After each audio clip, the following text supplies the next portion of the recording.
He had planned on staying. Once when he went home, it was Easter, he noticed that his father's processes seemed to be slowing down. A visit home after being away for more than a month made it clear to him that his father was slowly dying. Things were stopping in him, like lights being switched off in different parts of a city as you watch from a hill. When Herbie got the news that it was all over, he stomped his new wastebasket flat. Then he went home, rented a black suit, went to his father's funeral, was consoled by some people he didn't know, and before he knew it, was back at college. Almost as soon as he got off the bus after returning to college, Herbie had trouble calling up the image of his father's face. He wished that his father had had a craggy face, an awful grin, or a bald head, if only to remember him by. But Herbie could not remember what his father looked like.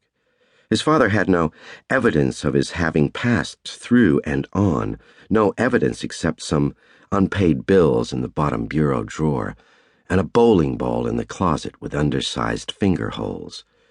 It was his father's pride and joy. He had it specially made for his small hands. Mrs. Gneiss discovered to her horror that, because of the holes, it was nearly unpawnable. Fearing the worst, death by starvation, Mrs. Gneiss ate everything there was to eat in the house the evening Mr. Gneiss died. For a month this went on. She ran up bills and stocked the house with food, bought more and ran up more bills. Any hour of the day, Mrs. Gneiss could be seen in front of the television set, licking her fingers. One day Herbie got the letter he had been expecting. Dear Herbert, I think it's finally coming. Death, I mean. But that's okay. You go on with your studies, and you study hard like you always meant to. And someday, you'll know what it's like to be a parent who is dying and has only a few moments to live. I wonder if I'll even have time to sign this letter. You be an awfully good boy and brace up. And remember to send your kids to college like I worked and slaved to.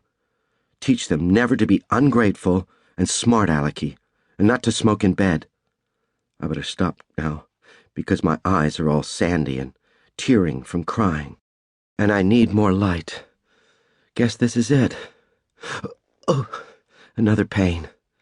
In the chest this time. I hope you're getting all A's in all your subjects. Guess this is goodbye, like they say. If you need anything, just ask for it. I'll be glad to do anything you want for you. You only have to ask. I'm always here. So long from your sick Mom. He left the next day. When he arrived home, his mother met him on the porch. She greeted him with a heavy and prolonged belch. She thumped her chest and reminded Herbie that that's where the pains were, right there. Hello, Ma. I'm dying, Herbie. I know.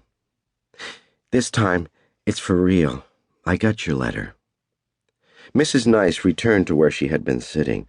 A bowl of ice cream, half full, rested on the coffee table. Nearby, there was a bag of potato chips. Mrs. Gneiss cradled the bowl in her lap and picked up the potato chip bag and placed it next to her on the sofa. Then she dunked a potato chip into the ice cream, scooped up some ice cream, and tossed the whole mess into her mouth. She licked and chewed and waited for Herbie to speak. Herbie couldn't think of anything to say. Mother's got rights, Mrs. Gneiss said thickly. Her next potato chip scoop broke under the strain of so much ice cream. Whatever happened to those man-sized chips? She asked, glancing around the room. What do you want me to do? You see any? Any what? Man-sized chips for the ice cream dip. Herbie stood up and went to the far corner of the room. Then, at a safe distance, he shouted, Look, I don't mind getting your lousy letters, and I don't mind coming back to this stinking house, but I do mind leaving college for good, moving out of the dorm, selling my bike. Your gorgeous bike, Herbie's mother mocked. I said to myself, what's a semester? I said to myself. You're going to give your mother a semester to die in? I thought you were lonely. I thought you needed someone around the house. I thought you were in trouble, sick or something.